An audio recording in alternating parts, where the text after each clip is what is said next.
Assalamualaikum warahmatullahi wabarakatuh. Perkenalkan nama saya Yasmin Fadila dengan NIM 142250277.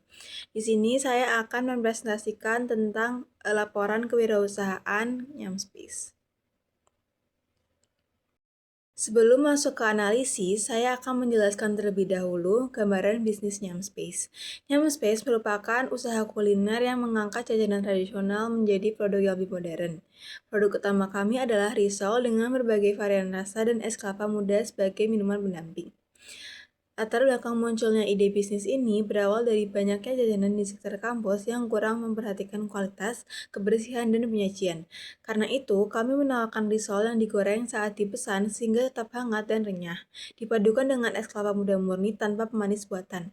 Target pasar utama kami adalah mahasiswa UPN Veteran Yogyakarta, dosen, tenaga pendidikan, serta pekerja kantoran. Selain penjualan langsung kepada konsumen, kami juga membuka peluang kerjasama dengan usaha catering sebagai pasar B2B. Selanjutnya, analisis SWOT.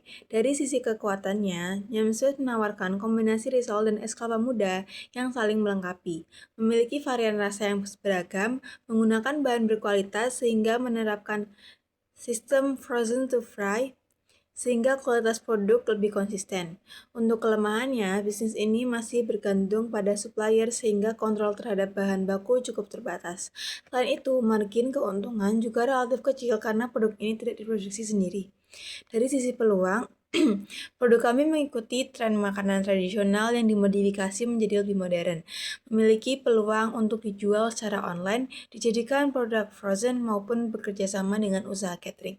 Sedangkan ancaman utama berasal dari tingginya persaingan usaha kuliner, kenaikan harga bahan baku, perubahan tren konsumsi masyarakat, serta kemungkinan kompetitor menjual produk yang serupa. Selanjutnya adalah analisis VPC atau Value Proposition Canvas yang digunakan untuk memastikan produk kami benar-benar sesuai dengan kebutuhan konsumen. Berdasarkan customer profile, konsumen menginginkan cemilan yang praktis, enak, higienis, dan dapat dibeli bersama minuman dalam satu tempat. Permasalahan yang sering mereka alami adalah gorengan yang sudah dingin, penggunaan pemanis buatan, pelayanan yang lambat, dan kebersihan yang kurang terjaga. Oleh karena itu, kami menawarkan risol yang digoreng setelah dipesan, es kelapa muda alami, kemasan yang rapi, pelayanan cepat, serta berbagai varian rasa sebagai nilai tambah bagi konsumen. Selanjutnya adalah analisis BMC atau Business Model Canvas yang menggambarkan bagaimana model bisnis Nyamspace dijalankan.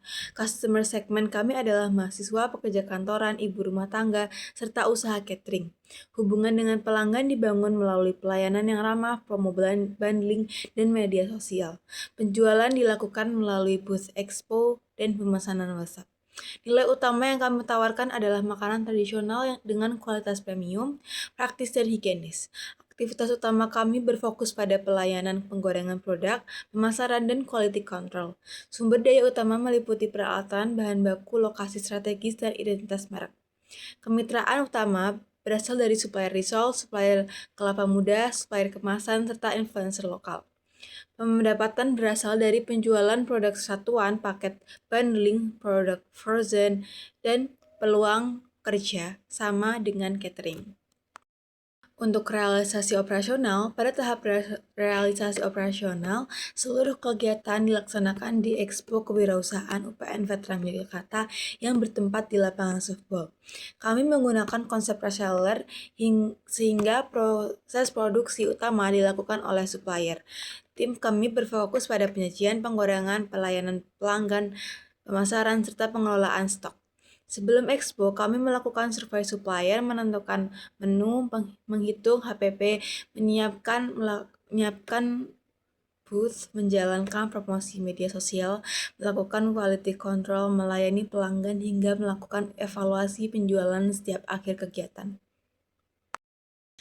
Selanjutnya, realisasi organisasi. Dalam menjalankan usaha ini, setiap anggota memiliki tugas masing-masing. Ketua bertanggung jawab mengordinasikan seluruh kegiatan. Wakil Ketua membantu pengawasan operasional, Sekretaris bertugas menyusun administrasi dan dokumentasi, bendahara mengelola seluruh keuangan. Selain itu, terdapat divisi produksi, pemasaran, dan ekspo yang bertanggung jawab dalam operasional lapangan. Pada hari pelaksanaan ekspo, jadwal kerja juga dibagi berdasarkan waktu sehingga pelayanan konsumen tetap berjalan dengan baik. Selanjutnya, realisasi pemasaran. Strategi pemasaran kami dilakukan melalui dua metode, yaitu online dan offline. Secara offline, anggota tim berkeliling menawarkan produk sambil membawa poster. Secara online, kami melakukan promosi melalui Instagram dan WhatsApp, membuka pre-order sejak 7 hari sebelum expo, membuat paket bundling, serta mengunggah konten petunjuk lokasi booth. Melalui kombinasi kedua strategi tersebut, promosi berjalan cukup efektif dalam meningkatkan brand awareness sekaligus menarik konsumen selama kegiatan expo. Untuk realisasi keuangan, untuk investasi awal, modal usaha berasal dari iuran seluruh anggota kelompok sebesar Rp775.000. Dana tersebut digunakan untuk kebutuhan operasional seperti sewa stand, pembuatan banner, dekorasi, stik kemasan, serta pembelian bahan baku dan perlengkapan usaha. Total biaya operasional yang dikeluarkan selama pelaksanaan expo sebesar Rp523.255 yang terdiri dari bahan baku utama, bahan tambahan, serta biaya kemasan. Selanjutnya, realisasi keuangan. Berdasarkan hasil penjualan, omset yang diperoleh mencapai Rp805.000. Perhitungan menunjukkan bahwa target break-even point berhasil tercapai karena nilai penjualan sudah melebihi titik impas.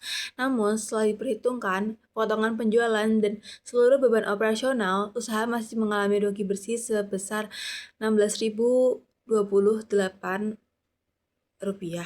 dengan nilai return on sales sebesar minus 1,99%. Hal ini menunjukkan bahwa cara penjualan usaha sudah cukup baik, namun profitabilitas masih perlu ditingkatkan melalui pengendalian biaya dan peningkatan margin keuntungan. Ada deskripsi kegiatan.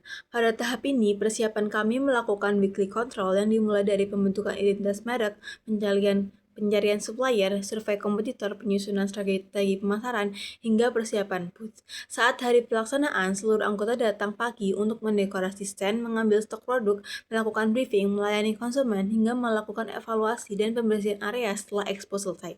Weekly control ini membantu seluruh kegiatan berjalan sesuai dengan perencanaan. Selanjutnya, analisis risiko dan keberlanjutan bisnis. Selama pelaksanaan expo, terdapat beberapa risiko yang berhasil kami antisipasi seperti pengelolaan stok dan penggunaan pembayaran kris. Namun, terdapat kendala yang tidak terduga, yaitu adanya selisih pencatatan transaksi kris sehingga menyulitkan proses rekonsiliasi keuangan. Dari hasil evaluasi, secara konsep bisnisnya Nyamspace memiliki potensi yang baik karena produk sesuai dengan kebutuhan pasar. Namun, berdasarkan hasil keuangan, kelompok memutuskan untuk tidak melanjutkan bisnis ini karena margin keuangan yang tipis, ketergantungan pada supplier, serta karakteristik produk yang tidak tahan lama sehingga cukup berisiko apabila penjualan tidak mencapai target. Demikian presentasi yang dapat saya sampaikan mengenai laporan akhir bisnis Nyamspace. Melalui kegiatan ini, kami memperoleh pengalaman yang sangat berharga, mulai dari menyusun perencanaan bisnis, menjalankan operasional secara langsung, hingga melakukan evaluasi terhadap hasil usaha. Terima kasih atas perhatiannya. Saya ucapkan terima kasih. Wassalamualaikum warahmatullahi wabarakatuh.